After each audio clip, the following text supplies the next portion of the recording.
Hey guys, welcome to On My Shelf. Today I'm talking about two middle grade books that showcase the challenges of living with siblings who have special needs. The first middle grade book is one I read aloud to my boys during their lunchtime.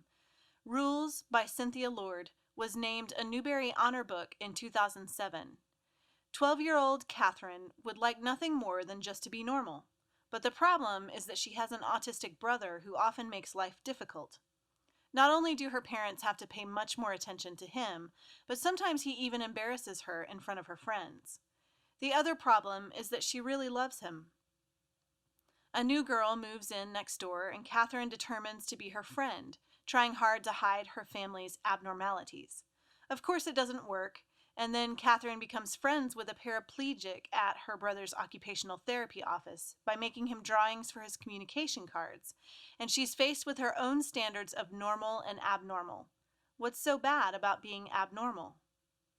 Rules was a beautiful story of love and acceptance and trying to work through the differences that often separate children, but really don't at all, because we're all the same deep down. In multiple passages, as I was reading to my boys, I found myself getting a little bit choked up. Lord did a wonderful job of communicating the struggle of being a sibling or a friend of a special needs kid. What I loved most about Rules was not only that Catherine was an exceptionally compassionate big sister and friend, but she also kept a list of rules for her brother in the back of her art journal, hence the name of the book. They were special social rules that are generally natural for most people, but not for kids like her brother David, who had autism. Here's a quote that shows you just how much Catherine loves her brother and how conflicted she feels about his autism. I look down between the raft boards and imagine my always wish, my fingers reaching through the perfect top of David's head, finding the broken places in his brain, turning knobs or flipping switches, all his autism wiped clean. But saying that wish brings trouble. All people have a place, my third grade teacher said firmly when I drew a pretend older brother in the My Family picture to be put out in the hallway for open house. I tried to tell her it was still David, but I wanted him to be able to play with me, and since I was fixing things, I made him older so he could stick up for me. But I had to draw the picture over and visit the guidance counselor instead of going to music. Just My Luck by Cammie McGovern was another book that featured an autistic brother, although the story wasn't specifically about the relationship between the siblings. It was more of a subplot.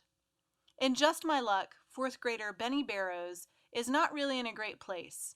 He's trying to find a new best friend. He's not really great at bike riding, even though his autistic brother is, and he also worries that his dad's recent accident is his fault.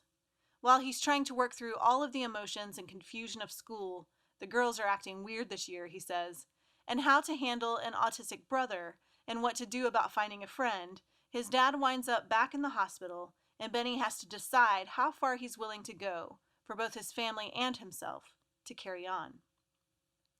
After reading this book earlier this summer, I added it to my two older boys' reading lists. It's a fantastic read full of humor, truth, inspiration, and the art of perseverance. My 9-year-old read this in 2 days because Benny, the main character, loves doing stop-motion animation, and so does my son. I think he found a kindred spirit in Benny, and I love when books can provide that for my children. What I liked most about Just My Luck was that it was a sweet story of a family. I loved the bonds between Benny and his brothers. He was the youngest of 3, and while his older brother was a bit hands-off, as most boys in high school would be, he came into the picture when it really mattered. His middle brother, George, was autistic, and it was heartwarming to see Benny relate to George at both school and at home.